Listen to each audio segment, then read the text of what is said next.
got away with that scot-free. But what that did was that gave them a name with a face. And a year later, I was busted for manufacturing distribution meth and manufacturing distribution coke. That was 1 month to the day after my 23rd birthday. So I ended up doing 15 months county time for that. So I got off probation, I completed ACEs, I did all the treatment stuff, I had 6 months inpatient. And what that taught me at that point in my life was how to do my addiction better. Like, I totally believe now that I look at it, like I was more addicted to the lifestyle of selling drugs and being involved in all of that than I ever was the drugs. I got through with probation. I started selling drugs again in Cottage Grove where I was at, and the heat, they came in and they tried to bust me, and I had gotten rid of it before they got me. So I knew I couldn't stay there, so I packed up and I came back to Portland to pick up right where I'd left off before I left. And ended up having 2 more children that I gave up for adoption. I thought I had it totally under control. I mean, like, I wasn't like everybody else. I didn't go to jail all the time. I only got trouble that one time. And I was smart about everything.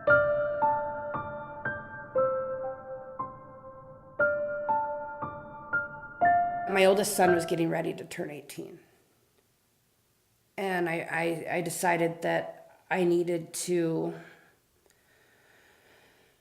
get my stuff together. It was time for me to get my life together, because if I didn't, what was going to happen was he was going to come to find me and find out everything that his father said about me was true.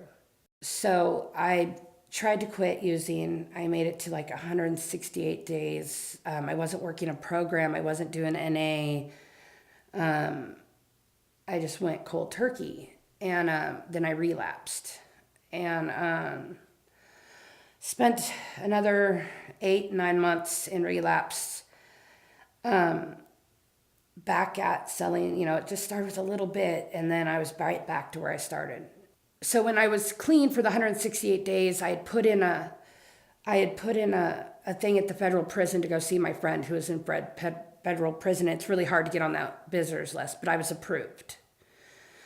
And so then when I relapsed, a couple of my friends went down right after my one friend. He went down for like 15 years. And I knew I was next. So I got on my knees and I prayed like I have never prayed before in my life. And I prayed to God that he helped me find a way out of my active addiction without sending me to prison. All of a sudden, a trailer park I'd lived in for 3 years wanted me on the lease. I had lived there for 3 years. They wanted me on the lease all of a sudden. And I knew I wasn't going to make it on the lease. So I knew that, like, my higher power was like, okay, here we go. And so I didn't make it on the lease. So I thought, okay, well, I'll just move. That'll fix everything. I'll just move to Alaska. That'll fix it all. So I moved to Alaska with an ex-boyfriend. I did really good for a couple months.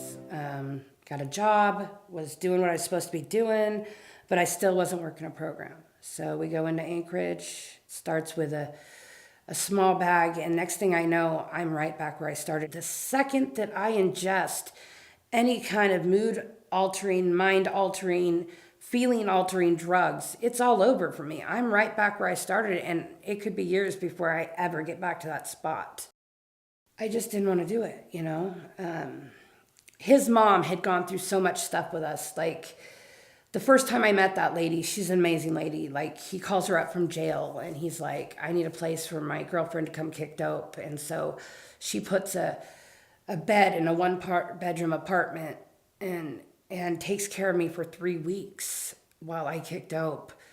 And never once made me feel weird or strange or, made me feel like I was unwanted or like I was a burden. She just took care of me and loved me. Been my best friend ever since. The best thing that ever came out of that relationship. I hop on a plane and I head back to Portland and I do some serious like soul searching. Either I'm going to come back to Portland and I'm going to pick up right where I left off, because that's my MO. You know, I spent 17 years active in my addiction, and I can think of 3 days in 17 years that I couldn't get high when I wanted to. That's a lot of time loaded, and that's a lot of wreckage and a lot of bad things.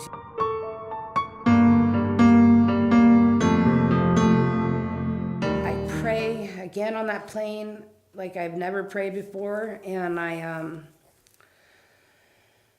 I reach out to Sean Bauer, who's one of the co-founders of Iron Tribe, who's been my friend for 18 years.